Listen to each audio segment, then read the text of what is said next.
রওনা হও।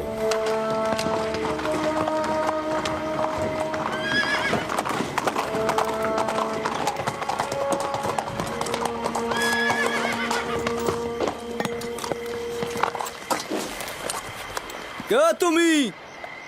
এত রাতে এখানে কি চাও? বাদশাহ চতুর্থ আমেনহতেবের পক্ষ থেকে এসেছি। আজ্ঞামোহরের জন্য পয়গাম আছে। অপেক্ষা করুন, জনাব পদিয়ামুনকে খবর দিচ্ছি।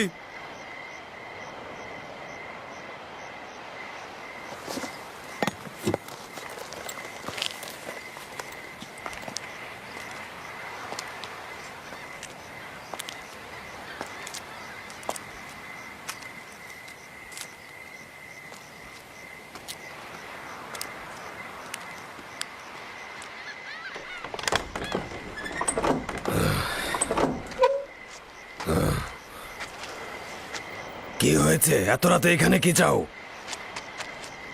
মিশরের মহান বাদশাহ চতুর্থ আমেনহতেব খোয়াব দেখেছেন। আলী জনাব অজ্ঞামোহর সহ খোয়াব বিশ্লেষণকারীদের তলব করেছেন। ঠিক আছে, তুমি যাও। আমি এখনই অজ্ঞামোহরকে খবর দিচ্ছি।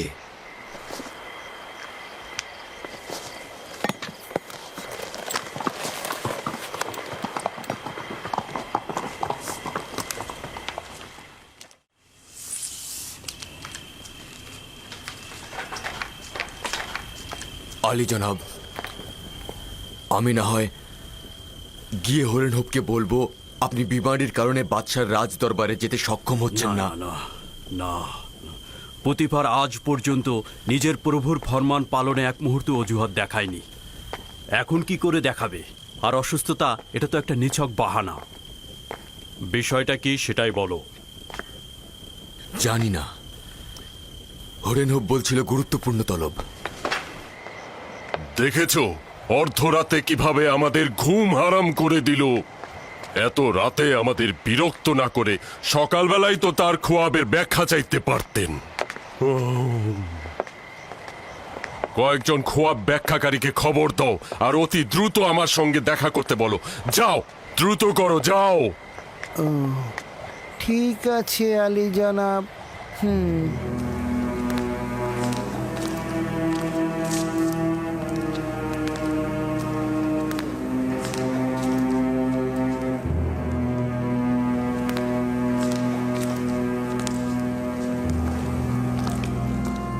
আলী জনাব পুতিফার এবং প্রধান খাদেম অজ্ঞামোহর প্রবেশের অনুমতি চাইছেন।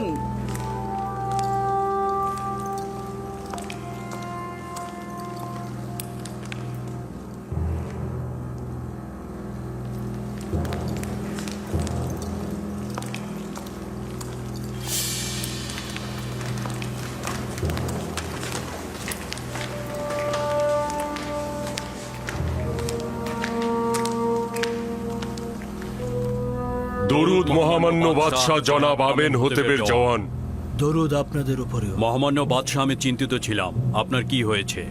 আশা করছি যে অপ্রীতিকর কিছু ঘটেনি। আজীব খোয়াব দেখেছি আমি। সম্ভবত অপ্রীতিকর হতে পারে, আবার নাও পারে। আবার এমনটাও তো হতে পারে যে এটার কোনো ব্যাখ্যাই নেই। বাদশার খোয়াবের ব্যাখ্যা বরকত ও কল্যাণময়ী হবে। বিশ্লেষণকারীদেরকে খবর পাঠিয়েছি, তারা এক্ষুনি হাজির হবে। যাই হোক না কেন, আমাকে অস্থির করে তুলেছে।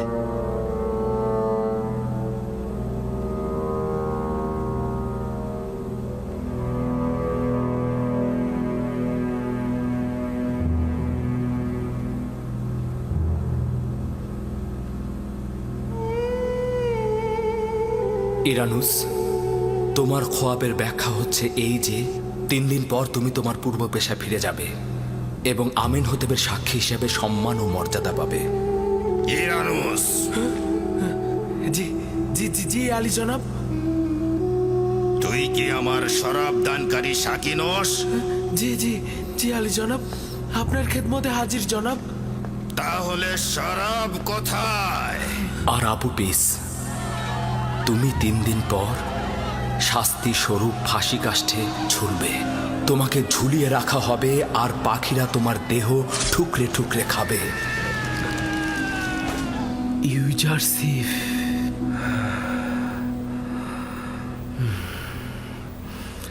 আমি এটাই ভুলে গিয়েছিলাম। 7টা বছর পার হয়ে গেছে। সম্মানিত বানু, আমার কাছে বাচ্চার এই খোয়াবের জন্য ভালো পথ রয়েছে বানু, যদি অনুমতি দান করেন। খোয়াব বিশ্লেষণকারীগণ চলে এসেছেন। তোমার পথের এখন দরকার নেই।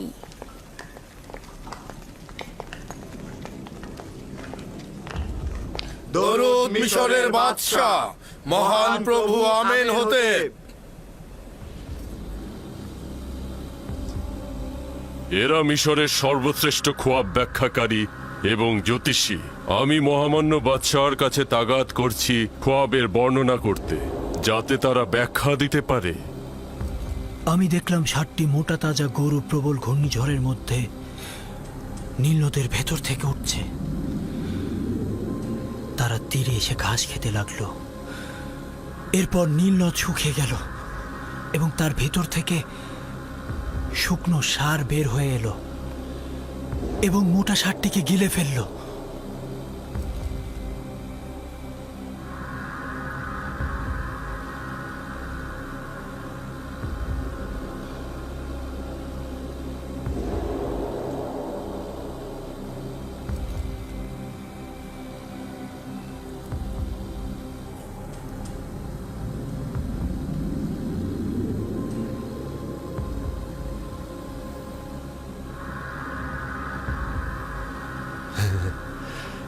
যদি মহামান্য বাদশাহ অনুমতি দান করেন তাহলে খোয়াব ব্যাখ্যাকারীরা একে অপরের সাথে আলোচনা করে নিক। কোনো সমস্যা নেই, যত সময় চান নিতে পারেন।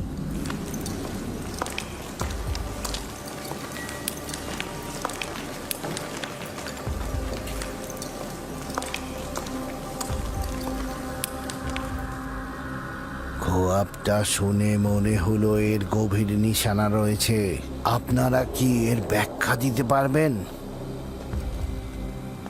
এই খোয়াব ব্যাখ্যাহীন নয়, কিন্তু জেহেনে কিছুই ঢুকছে না। কেন জেহেনে কিছু ঢুকবে না? আসলে আমরা এই খোয়াবের কোনো কুল কিনারা পাচ্ছি না।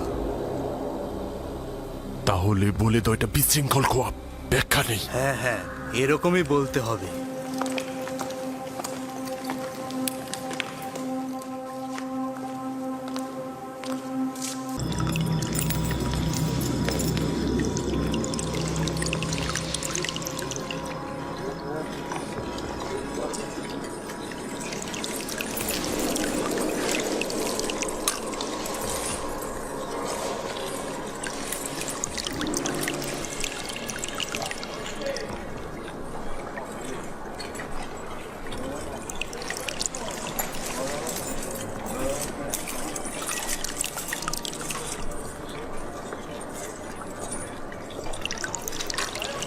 কি করছো জর্সিপ? ফুল গাছগুলোর পরিচর্যা করছিলাম। সে যে কাজটি করে একেবারে জীবন দিয়েই করে। ইউজারশিপের কাছে কোনো পার্থক্য নেই, হোক সেটা ফুলচারা রোপণ, হোক সেটা ইনসানদের হেদায়েত।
বাইরে, সকলে বাইরে যাও।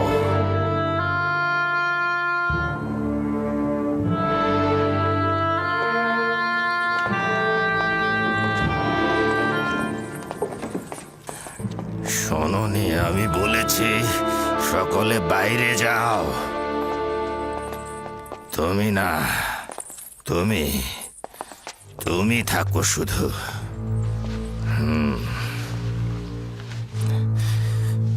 যা বলছি ভালো করে শুনবে। তোমার আম্মা জান আমুনের ভক্ত এবং খুবই গোড়া। সে রাষ্ট্রীয় কাজে কোনোভাবেই যেন হস্তক্ষেপ করতে না পারে। আমাকে মমি করার পর আমি যে কবরটা তৈরি করেছি সেখানে আমাকে দাফন করবে, কিন্তু আমনের কোনো কিছু আমার সঙ্গে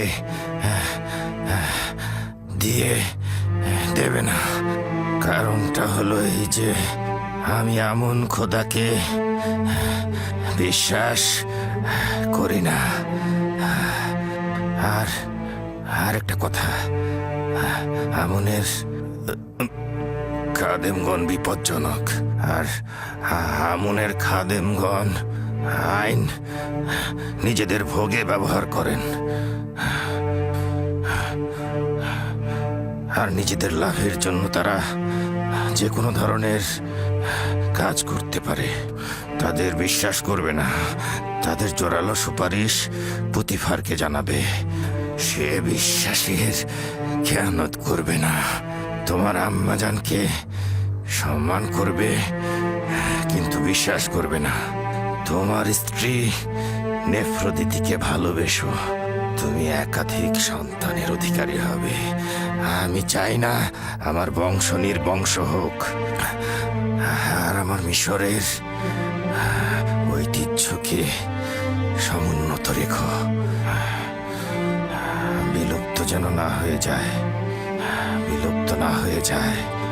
খুব দক্ষতার সাথে রাজকার্য পরিচালনা করবে। আমি তোমার কাছে আশা করছি যে তুমি খুব দক্ষতার সাথে এই পাপাচারীদের অবশ্যই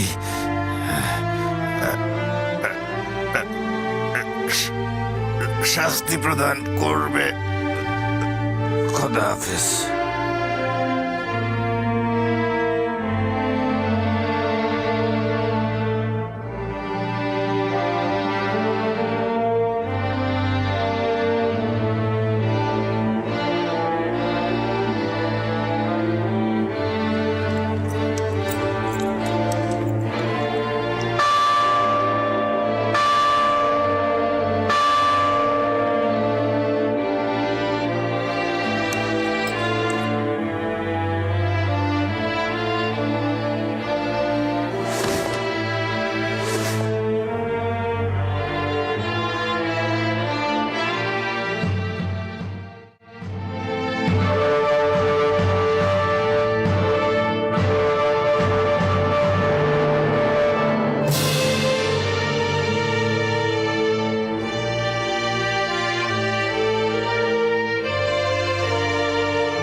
আজে সালতানাতের সকল তাজিম অর্ধ নিমজ্জিত থাকিবে। আজ তৃতীয় আমেন হতেবে সূর্য অস্তমিত হলো, আগামীকাল চতুর্থ আমেন হতেবে সূর্য উদিত হবে। আজকে তৃতীয় আমেন হতেবকে মমি করা হবে, আর আগামীকাল চতুর্থ আমেন হতেবকে সিংহাসনে বসানো হবে।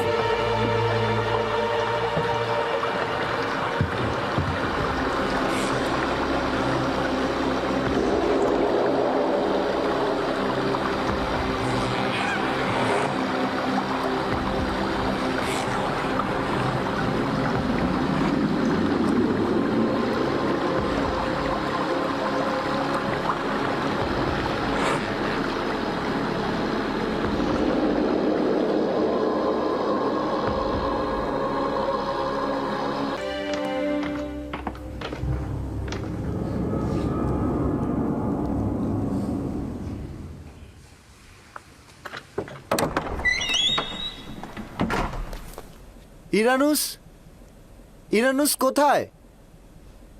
আমি এখানে আছি। কি হয়েছে? আমি আমার দোস্তের কাছে এসেছি। কোনো সমস্যা আছে? তোমার এখানে আসার কারণটা কি? কিছু কি ঘটেছে? জানি না আসলে আমি কিভাবে বলবো। কখনো কখনো একজন মানুষের পুরনো দোস্তের সঙ্গে দিদারের প্রয়োজন রয়েছে। কাজটা কি সেটা বলো।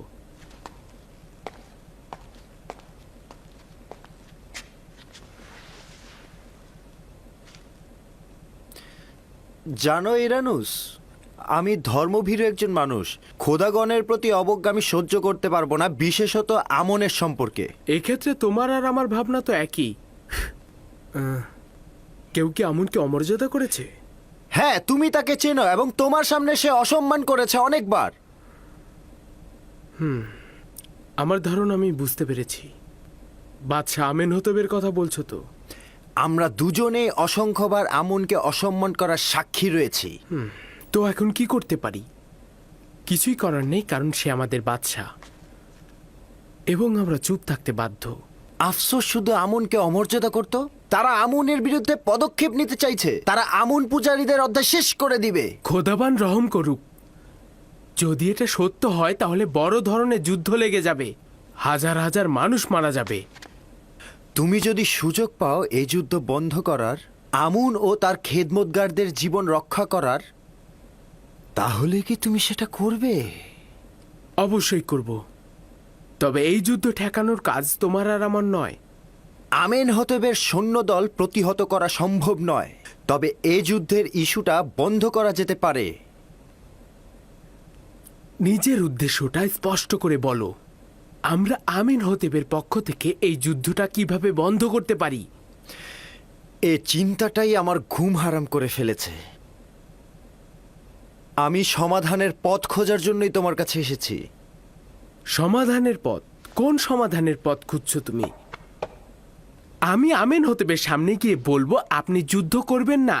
সবার সামনে মুখ চেপে ধরা যাবে না, কিন্তু সব সময়ের জন্য তো মুখ বন্ধ করে দেয়া যাবে। চুপ করো বলছি।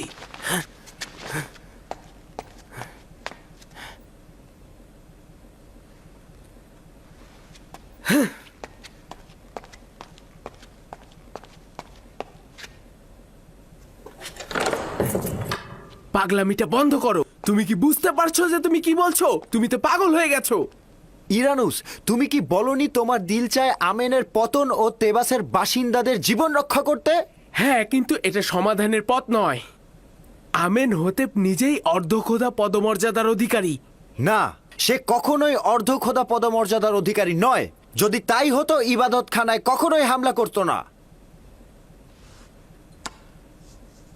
এইরকম বিশাল পদক্ষেপ আমাকে একটু চিন্তা করতে হবে। কোনো ভূমিকা ছাড়াই পদক্ষেপ গ্রহণ করা যাবে না। এত বড় কাজ কিভাবে সম্ভব?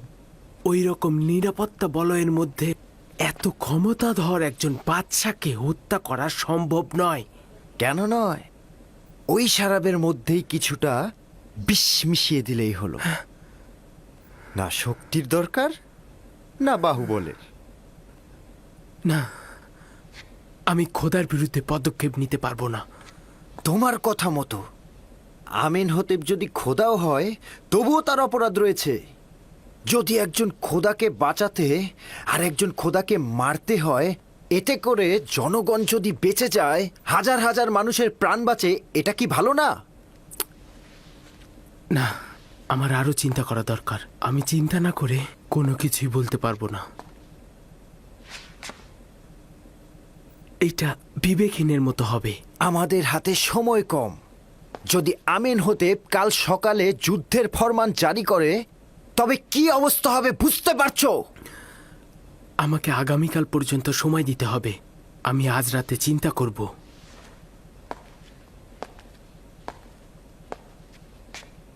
আমি আগামীকাল আবার আসব। তুমি যদি আমার সাথে না থাকো তবে এই মহাবিপর্যয়ের পদ আমি একাই পাড়ি দেব। তুমি শুধু চুপ থেকো, একদম চুপ। হ্যাঁ, একদম, এটাই।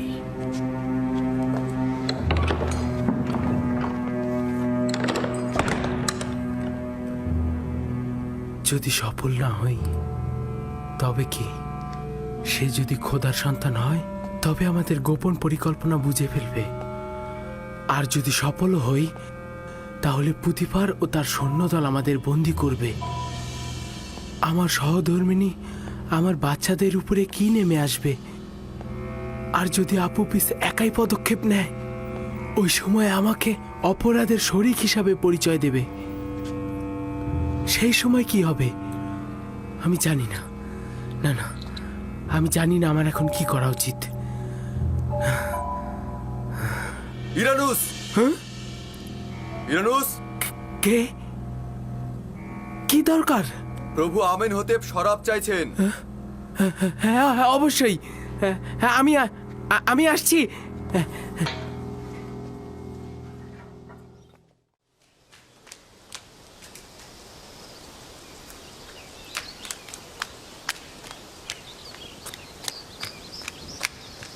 জনাব ইজারসিফ, জনাব ইজারসিফ, জনাব ইজারসিফ, আলী জনাব পুতিফার আপনাকে তলব করেছেন।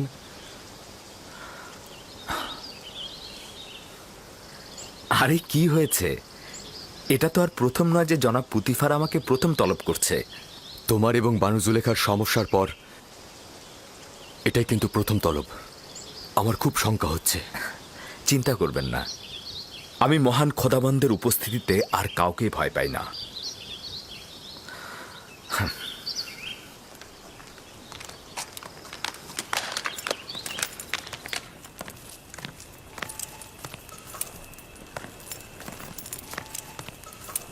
তোমাকে বলেছিলাম ওই দিনের ঘটনা ভুলে যেতে এবং কোথাও উচ্চারণ না করতে। ইউজারশিপ অকৃতজ্ঞ নয় জনাবে মালিক। সে আপনার কাছে নিজেকে ঋণী মনে করে। সে কখনোই আপনার সম্মান পদদলিত করবে না। কাউকে বলেছিলে কিনা সেটা বলো। আমি এরকম কাজ কখনোই করতে যাব না। তাহলে কিভাবে শহরের সকল লোক জেনে গেল? ওখানে তো শুধু আমি একা ছিলাম না জনাবে মালিক। জানি যে বাহানা করছি আমি বুঝতে পারছি না এখন তোমার সঙ্গে কি করা উচিত। তুমি আমার ভালোবাসার প্রতিদানে এটা কি দিলে? আমিও একেবারে দিশেহারা হয়ে গিয়েছি। এই রাজমহলের জাঁকজমক আর সৌন্দর্য আমার জন্য অন্ধকারচ্ছন্ন হয়ে গেছে। নারীদের অব্যাহত ষড়যন্ত্র আর এই মহলের অধিবাসীদের নিয়মিত ঠাট্টা তামাশা তিরস্কার সহ্যের সীমা ছাড়িয়ে গেছে। জুলেখা তোমাকে জেলখানায় পাঠানোর দরখাস্ত করেছে। তুমি কি বলছো? না চাইতেই তিনি আমার প্রতি নেক কাজটি করেছেন।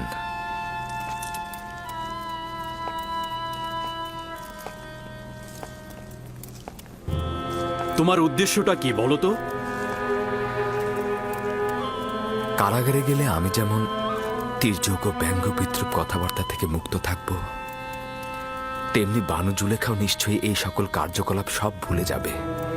আর আমুনের খাদেমগণ আপনাকে আর একজন ভিনদেশীর সঙ্গে তুলনা করে একই মতের অনুসারী বলবে না। আমিও তো মিশরের নারীদের ষড়যন্ত্রের ফাঁদ থেকে নাজাত পাব। সত্যি তুমি কারাগারকে স্বাধীন বলে প্রাধান্য দিচ্ছ? কেউই কারাগারকে ভালোবাসে না, কিন্তু আর উপায় কি? এখন এটাই একমাত্র সমাধানের পথ। আমি আমেন হতেবের রাজমহলে যাব। এ ব্যাপারে পরে সিদ্ধান্ত নেব আমি। আমার টমটম হাজির করতে বলো।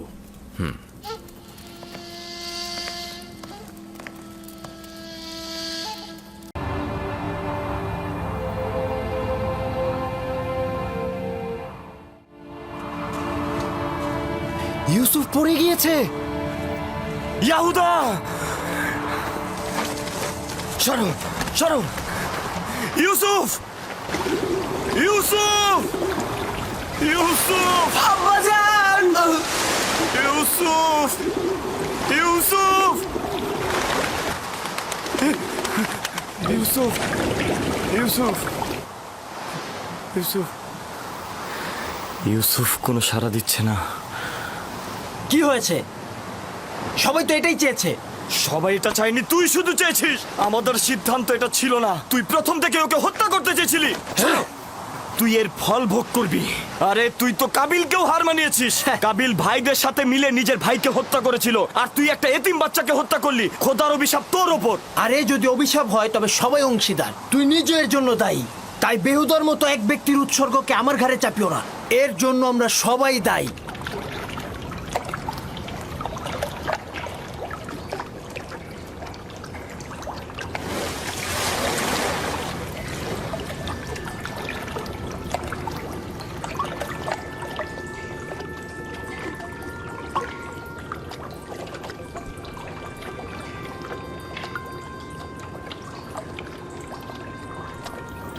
তুমি নিশ্চয় ইউসুফ। তুমি নিশ্চয় ইউসুফ হবে।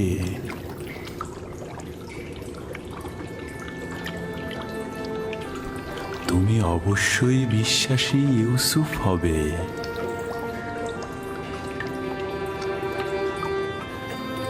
তুমি নিশ্চয় ইউসুফ, তাই না? জি, আমি ইউসুফ।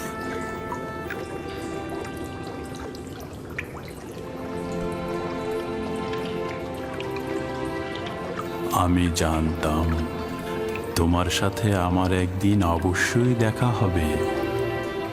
আপনি কে?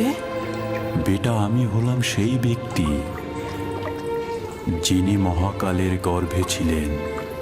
আমাকে কিভাবে চিনেন? অতীতের এক আম্বিয়া তোমাকে নিয়ে আমার কাছে তারিফ করেছেন, তাই আমি তোমার প্রতি আকৃষ্ট হয়েছি। তোমার সাথে দেখা করার অপেক্ষায় ছিলাম। তার কাছে আমি তোমার নিশানা চেয়েছিলাম। বলল, একদা তুমি এই কূপের মধ্যে জাহির হবে। আর আপনিও আমার অপেক্ষায় বসেছিলেন। 1200 বছর ধরে তোমার অপেক্ষায় ছিলাম। 1200 বছর?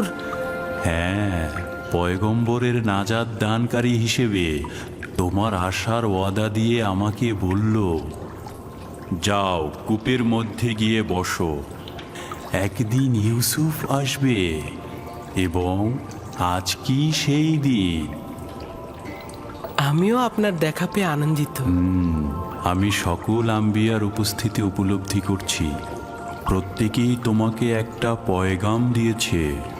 হুন নবী বলেছেন, হে ইউসুফ, তুমি ন্যায়পরায়ণ, অত্যাচারীদের তুমি রক্ষা করবে। সালেহ নবী বলেছেন যে তোমার ডাকনাম আমার জন্য হালাল হবে, তুমি বান্দার হক নিয়ে কথা বলবে। ইউনুস নবী বলেছেন, তুমি অতীতের সকল আম্বিয়াদের উত্তরাধিকারী, তাদের আমলের পোশাক পরিধান করো। তোমার পয়গম্বর হিসেবে আগমনের নিশানা তোমার জন্য পাঠানো হয়েছে। নাও। মউউদ, মউউদ, মউদ।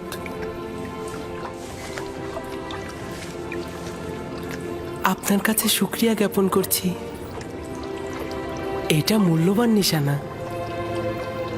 আপনি আমার কাছে কি চান?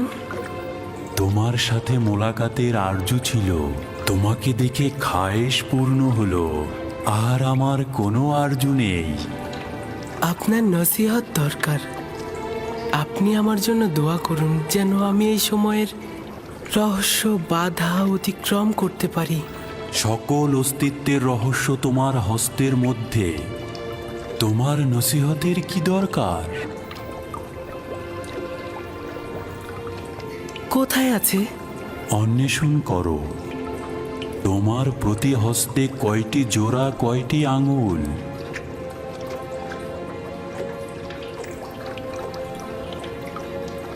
পাঁচটি আঙ্গুল, 14টি জোড়া। এটাই সেই রহস্য যেটা বলেছি, 5 আর 14। 5 আর 14 মানে কি? এই রহস্য আখিরি নবীর প্রকাশ পর্যন্ত অব্যাহত থাকবে।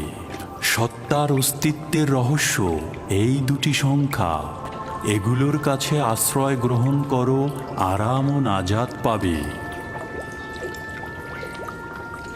আরাম ও নাজাত পাবে।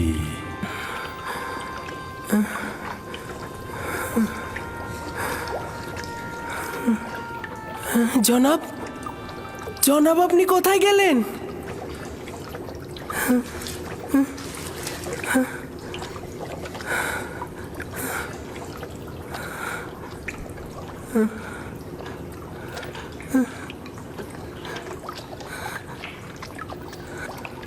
আমি খোয়াব দেখছি না তো।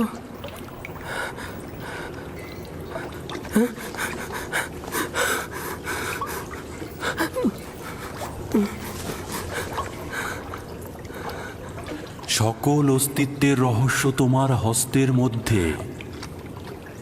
এই মোহরকে ছাপ দিলে আমার ভালো লাগছে কেন? তুফান তো থেমে গেছে। সব খেজুর গাছের মতো দাঁড়িয়ে আছো কেন? চলো ফিরে যাই।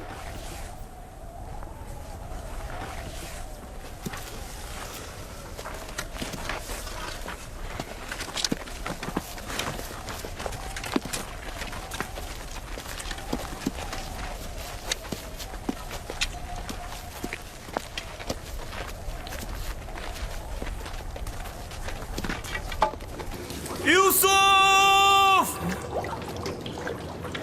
ইউসুফ! লাবি!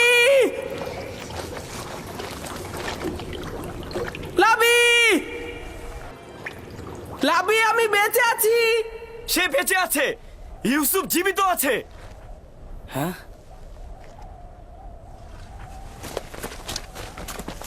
ইউসুফ! ইউসুফ! আমি বেঁচে আছি, আমার কিছু হয়নি। সে জীবিত আছে। এখন তো তোমরা নিশ্চিন্ত। চলো এখন। কি হলো? তোমরা কি যাবে? ইউসুফ, আমরা তো ভেবেছিলাম তুমি ডুবে গেছো। এতক্ষণ জবাব দিচ্ছিলে না কেন? আমি নিজেও জানি না আমি কি করে নাজাত পেলাম।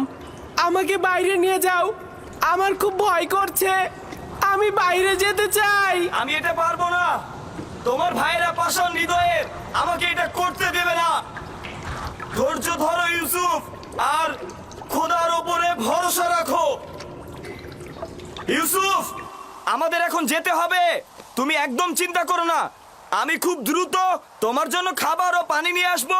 এই পানি লবণাক্ত, খেও না। আমরা তোমার জন্য মিষ্টি পানি নিয়ে আসবো। তার মানে তোমাদের প্রথম উদ্দেশ্যই ছিল ওকে হত্যা করা। তোমরা জানতে এই কূপের পানি লবণাক্ত, আর তাতে সে মারা যাবে, তাই না? হ্যাঁ জানতাম, কিন্তু ইয়াহুদাই তো বলতে নিষেধ করেছে। আমার কি দোষ? আমাদের এখন যেতে হবে।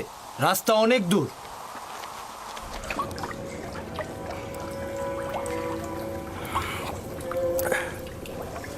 এইটা তো মিষ্টি।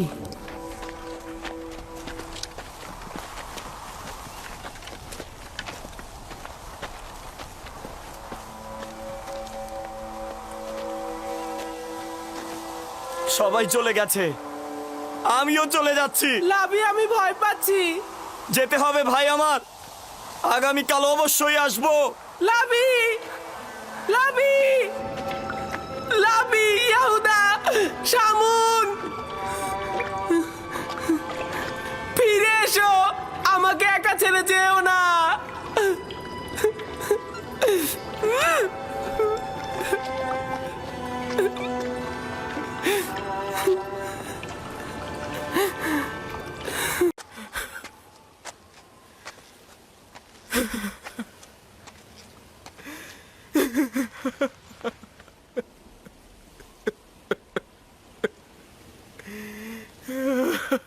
ছোটবেলা থেকে ইউসুফের জন্য আপনাকে শুধু কান্না করতে দেখলাম।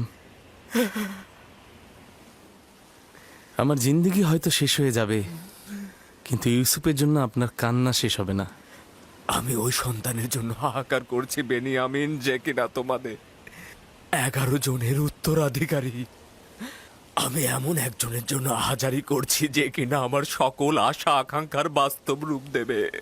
তার বিচ্ছেদ শেষ না হওয়া পর্যন্ত বেনিয়ামিন, এই আহাজারিও শেষ হবে না।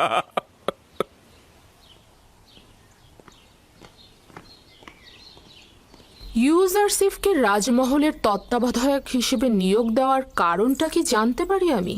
এমন একটি গুরুত্বপূর্ণ অভিজ্ঞতা সম্পন্ন পদে তাকে হানিফারের বিমারের সময় থেকে রাজমহলের সকল কার্যাবলী ইউজারসিফের হাত দিয়ে সম্পাদিত হয়েছে। সে একজন দক্ষ তত্ত্বাবধায়ক ও পরামর্শক, ভালো হাকিমও বটে। তার থেকে অধিক জ্ঞানী তো কাউকে দেখছি না। পরামর্শক, তার মানে জরুরি প্রয়োজনে ইউজারসিফের সাথে শলা পরামর্শ করা যাবে তাহলে।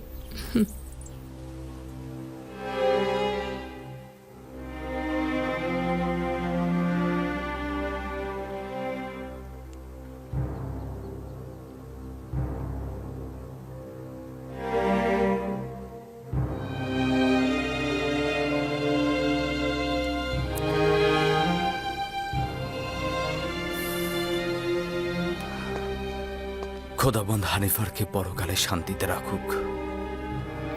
ইউজারসিফ কোন খোদাকে উদ্দেশ্য করে কথা বলছে? আপনার কি আমার সাথে কোনো কাজ রয়েছে? বানু জুলেখা আপনাকে তলব করেছেন। আপনি যান, আমি আসছি।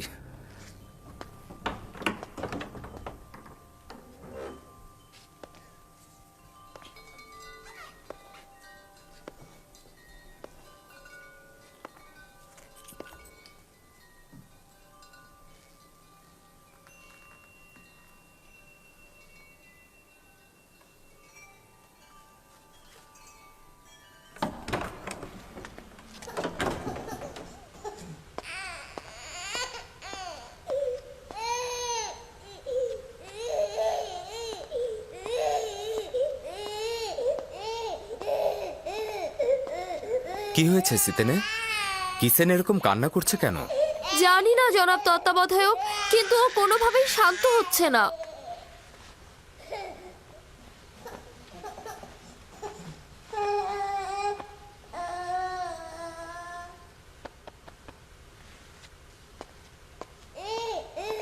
কি করে ওর কান্না থামলো? কি করে বলবো? কিসেনই সেটা ভালো জানে। ও কেন কান্না থামালো আমি তা জানি না। তুমি কিসেনকে জিজ্ঞাসা করো। ও কি করে বলবে? ও তো বাচ্চা। যাই হোক, শুক্রিয়া আপনাকে।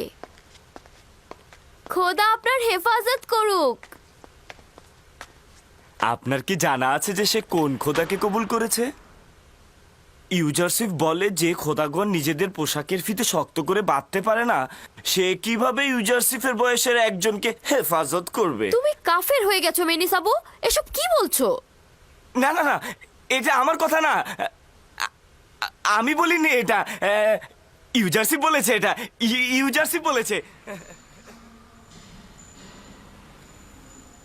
আসলেই কি আমাদের খোদা আমাদেরকে হেফাজত করতে পারে?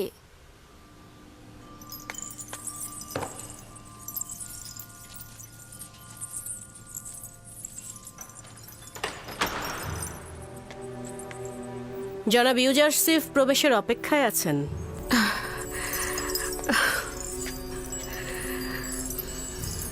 তাকে প্রবেশ করতে বলো এবং তুমি বাইরে অপেক্ষা করো।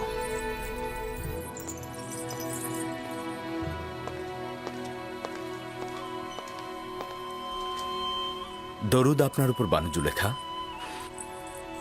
আমি জনাব পুতিফারের প্রতি ঈর্ষান্বিত হচ্ছি, কেননা তিনি যখন ইচ্ছা তখনই তোমার মতো হাকিমের সাথে শলা পরামর্শ করে লাভবান হতে পারেন, কিন্তু আমার হস্ত এত দীর্ঘ নয়। এমন তো কখনো হয়নি বানু, আপনি তলব করেছেন আর আমি তা অগ্রাহ্য করেছি। পূর্বে তুমি আমার হাল হাকিকাত বেশি জিজ্ঞেস করতে, কিন্তু আজকাল তুমি আকাশের তারকারাজির থেকেও বেশি দুষ্প্রাপ্য। এখন আমি বানু জুলেখার সম্মুখেও তার আঙ্গিনায় রয়েছি। যদি কোনো আদেশ থাকে তা অবশ্যই শিরোধার্য। খুবই ভালো। মহান তত্ত্বাবধায়কের বেশি সময় নেব না, তাহলে বসুন।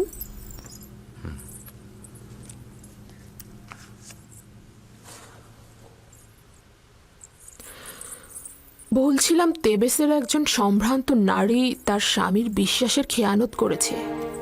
কিছুক্ষণ পূর্বেই বিষয়টি জেনেছি। অত্যন্ত অসন্তুষ্ট হয়েছি। আপনার দৃষ্টিতে নারীর সাথে কি করা উচিত? তার মানে আমি জানতে চাচ্ছি, জনাব ইউজারসিফ এ নারীর ব্যাপারে কি হুকুম করবেন? বানু, এ বিষয়ে সিদ্ধান্ত দেবার পূর্বে আমার আরো বিস্তারিত জানা দরকার।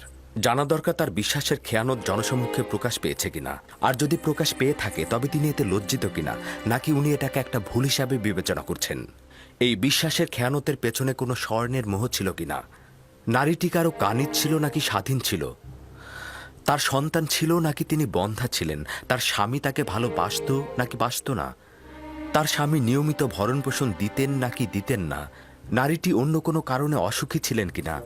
তাছাড়া তার ধর্মবিশ্বাসটি আমাকে অবশ্যই জানতে হবে। এরকম অনেক সওয়াল তো বাকি রয়ে গেছে। এত সওয়াল শুধুমাত্র একটা হুকুমের জন্য? এখন বুঝতে পারছি পুথিফার কেন সব বিষয়ে তোমার সাথে সলা পরামর্শ করে। যতক্ষণ পর্যন্ত না এইসব সওয়ালের উত্তর ও আরো কিছু সওয়াল সুনির্দিষ্ট হবে, ততক্ষণ সঠিক হুকুম দেওয়া যাবে না। এত সব সওয়ালের একটার উত্তরও জানা নেই আমার। শুধু জানি আসে কি হয়েছে সে। এটা বিশ্বাসযোগ্য নয় আমার বানু। এশকের পবিত্রতা বিশ্বাসের খেয়ানত কখনই করে না। দিলের কাজ কারবার দলিল ও যুক্তিতর্ক জানে না। আশেক তার পাক পবিত্র দিলে কখনোই নাপাককে স্থান দেয় না। সাময়িক কামনা বাসনাকে ইশক বলা যাবে না। আচ্ছা, দেখা যাক। এবার একটা ব্যক্তিগত প্রশ্ন করি।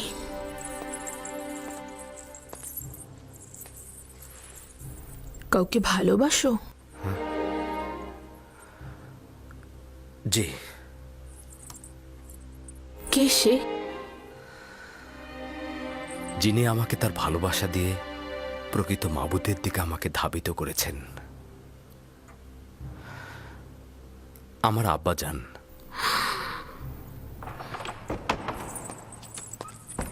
কে বলেছে তোমাকে এখানে প্রবেশ করতে? এটা তো গোয়াল ঘর নয়, তাই না? দুঃখিত দুঃখিত আমার বানু।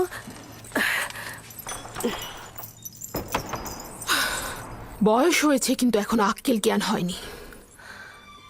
সে আপনাকে ভালোবাসেন এবং নিজেকে আপনার ঘনিষ্ঠজন মনে করেন। তা না হলে হয়তো উনি প্রবেশ করতেন না। আচ্ছা, রাখো এসব। ওই জবাবের আলোকে সওয়াল হচ্ছে, একান্ত কাছের কারো মেহেরবানি পেয়েছো? জি, পেয়েছি। আর সেই একান্ত মানুষের মেহেরবানির জন্য আমাকে অনেক কষ্ট ও বেদনা সহ্য করতে হয়েছিল।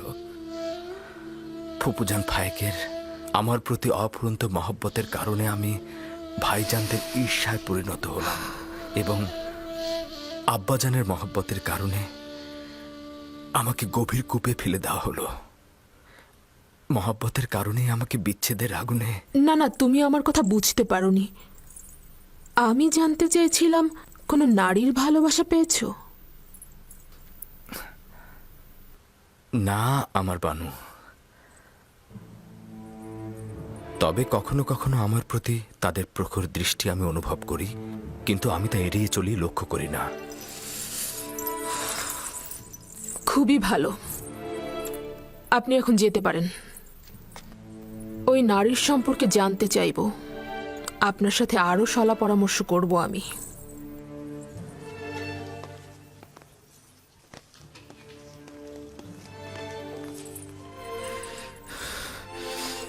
তাদের প্রখর দৃষ্টি অনুভব করি, কিন্তু তাদের প্রতি লক্ষ্য করি না আমি। কি ঘটেছে আমার বানু? ভুলে গিয়েছে যে সে একজন গোলাম। ইশারা ইঙ্গিতে আমাকে বোঝাতে চাচ্ছে যে তার প্রতি আমার আগ্রহের কোনো লাভ নেই। আমার বানু, অভিজাত নারী হয়ে একজন গোলামের প্রতি যে দয়া আপনি পোষণ করেছেন তার ফলাফল। আমিও তাকে দেখে নেব। এখন থেকে তার মূল্য একটা তামার মুদ্রার চেয়ে বেশি কিছু হবে না। কেন তাকে রাজমহল থেকে বের করে দিচ্ছেন না, আর কেনই বা তাকে বিতাড়িত করছেন না? কেন কারি মামা, তুমি জানো না পুতিফার ইউজারসিফকে কতটা ভালোবাসে? এই পরিস্থিতিতে আপনার সিদ্ধান্ত সঠিক, তাকে এড়িয়ে চলুন। যত দ্রুত সম্ভব একটা আড়ম্বরপূর্ণ জাসনের আয়োজন করো। চাইছি নিজেকে বিলাসিতা আর সুপেয় পানিতে মক্ত করব। ইউজারসিফ নাবালকই খেয়ালে রয়েছে। এমনভাবে নিজের চিন্তা ও রুহকে মশগুল করব যে তার জন্য মনে কোনো জায়গা থাকবে না।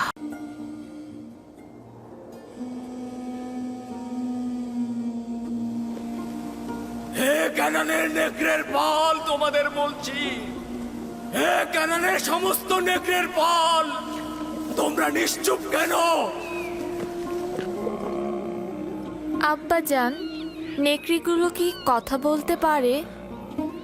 না আমার পুত্র, তবে খোদা তালা যদি চান তবে নেকড়েরা অবশ্যই উত্তর দেবে।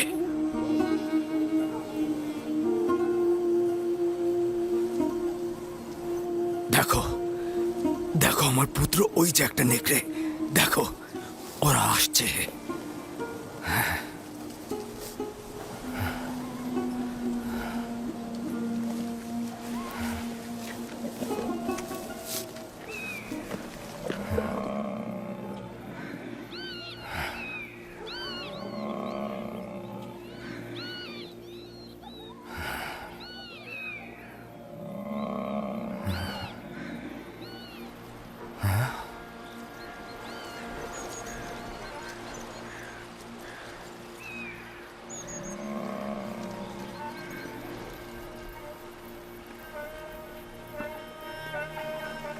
ওই যে দেখো আব্বাজান আসছে।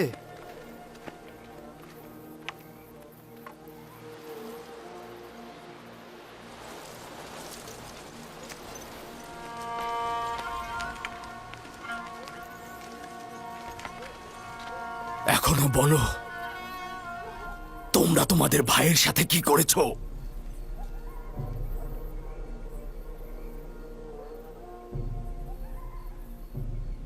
কি হলো বলো? কথার উত্তর দিচ্ছ না কেন লাভি? পূর্বে বলেছি তো তোমরা মিথ্যে বলছো। নেকড়েরা অস্বীকার করেছে, ইউসুফের খবর তাদের কাছে নেই। নেকড়ে? নেকড়ে কি করে অস্বীকার করতে পারে? আমি দেখেছি, ওরা আব্বাজানকে বলেছে, ওরা মাথা নেড়ে বলেছে ওরা জানে না। বিলম্ব না করে সত্যি বলো, ইউসুফের সাথে তোমরা কি করেছো? এখনো ফুরসাত রয়েছে। সত্য এটাই যা আগে বলেছি, ইউসুফকে নেকড়েরাই ভক্ষণ করেছে। নেকড়েকে দোষারোপ করো না, তোমরা যা করেছো নেকড়ের বেশে করেছো। এখনো সময় আছে, হাকিকত বলো।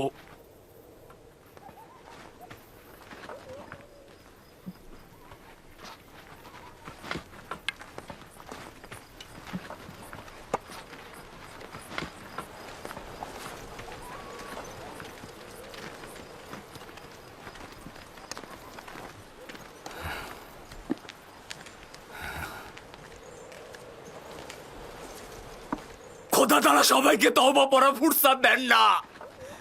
এখনো সময় রয়েছে, তোমরা তওবা পড়ে গুনাহ কবুল করো।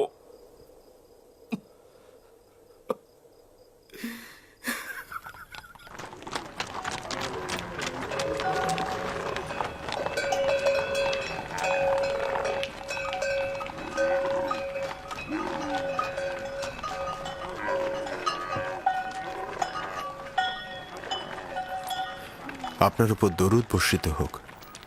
আশা করি আবার দেখা হবে। খোদা হাফেজ। খোদা হাফেজ।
ইউজারসিফকে এখানে নিয়ে এসো।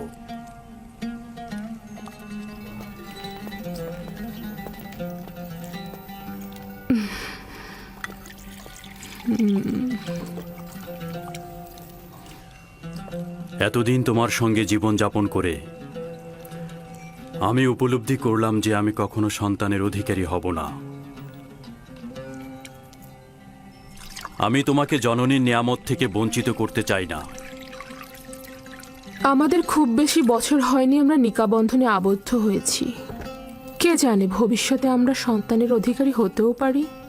পূর্বে থেকেই জনাব পুতিফারের প্রতি আমার ভালোবাসার সন্তান না থাকার কারণে নয়, বুঝতেই পারছেন। তোমার মহব্বতের প্রতি আমার বিন্দুমাত্র সন্দেহ নেই। আমি ইউজারসিফকে ঠিক এই কারণেই তোমার কাছে অর্পণ করেছি।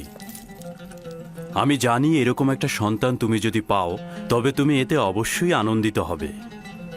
কোনো কিছুই আপনার মহব্বতের তুলনায় আমাকে আনন্দিত করবে না। ইউজারসিফকে আমি আপনার হাদিয়ার ন্যায় মহব্বত করব।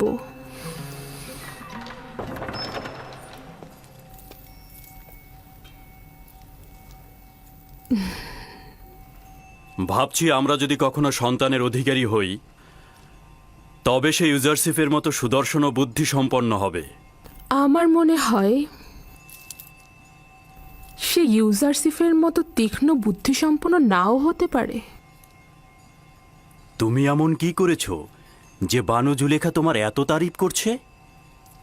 আজকে ইউজারসিফের চতুরতা জওহরচোরকে ধরার জন্য সকলকে হতবাক করে দিয়েছে। আলী জনাব, আজ রাজমহলের সর্বত্র ইউজারসিফের বুদ্ধিমত্তার প্রশংসা হচ্ছে। সকলে বলা বলি করছে ইউজারসিফের কারণে একজন নির্দোষ ব্যক্তি মুক্তি পেয়েছে। প্রথম দিনই ইউজারসিফ এটা প্রমাণ করল যে বানু জুলেখার উপযুক্ত সন্তান হতে পারবে সে।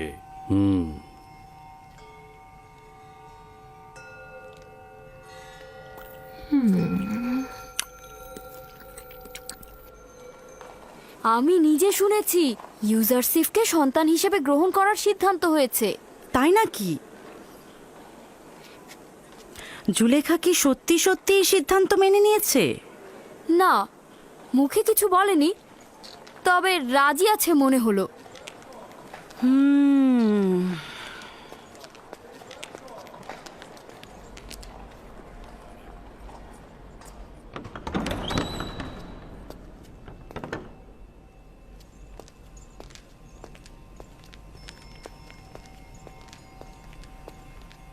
বানু, এই গুজব কি সত্যি যা সর্বত্র ছড়িয়ে গেছে?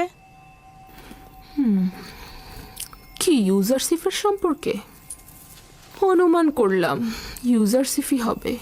সন্তান হিসেবে ইউজারসিফকে গ্রহণ করার কি হকিকত আছে? দারুণ নির্বাচন, তাই না? কিন্তু বানু, এটা তো মিশরের পারিবারিক ঐতিহ্য ও আইনের বরখেলাপ। ইউজারসিফ একটা অপরিচিত নিচু বংশের সন্তান এবং সে আপনার সাথে একেবারেই বেমানান। কি করে সে সম্মান পেতে পারে? আমার সন্তান হওয়া মানে কিন্তু সেই নাম যশ সবকিছুর অধিকারী হওয়া। কিন্তু তার ঈমান সম্পর্কে কি বলবেন আপনি? আর কি করে বুঝবেন যে সে আমুন আর মিশরের আইন বিরোধী হবে না? আজব কথাবার্তা বলছো। নাজুক এবং নমনীয় চারা গাছকে খুব সহজেই আকৃতি পরিবর্তন করানো যায়। আশা করি সিদ্ধান্তটি আবার ভেবে দেখবেন। এটি মঙ্গলজনক নয়। আমি নিজ সিদ্ধান্ত গ্রহণ করেছি। তোমাকে যেটা বলা হয়েছে তুমি শুধু তাই করবে, বোঝা গেল? তাহলে একটু শুনুন, শেষ কথাটা বলি। আমি আজ আমুন মন্দিরের একজন ধর্মযাজকের কাছে গিয়েছিলাম এবং তাকে ইউজারসিফের বর্ণনা দিয়েছি। শুনবেন কি বলেছে সে? সে বলল এই বালক জুলেখার দুশ্মন। সে হবে জুলেখার জীবন নাশকারী এবং আপনার খোদা থেকে আপনাকে দূরে সরিয়ে দেবে। সে আপনাকে বিভ্রান্ত করবে এবং ধর্মযাজকের মতে আপনি ভিন্ন খোদার পূজারী হবেন। এই বেহুদা কথাবার্তা বলার অর্থ কি? তুমি কি বলছো? সে কেবলই একজন বালক, তাকে আমার মতো করে যেমন ইচ্ছা তেমন করে গড়ে তুলতে পারবো। আগামীকাল থেকে তাকে সজ্জিত করে আমার কাছে নিয়ে আসবে। তাকে মিশরের জনগণের আদব কায়দা নিয়ম কানুন সম্পর্কে অবগত করব। তুমি আমাকে সাহায্য করবে। আমার সকল চিন্তা আপনার জন্য, কিন্তু আপনার ইচ্ছা যদি এরকমই হয় তাহলে ঠিক আছে। তবে আমাকে কিন্তু পরে কিছু বলতে পারবেন না।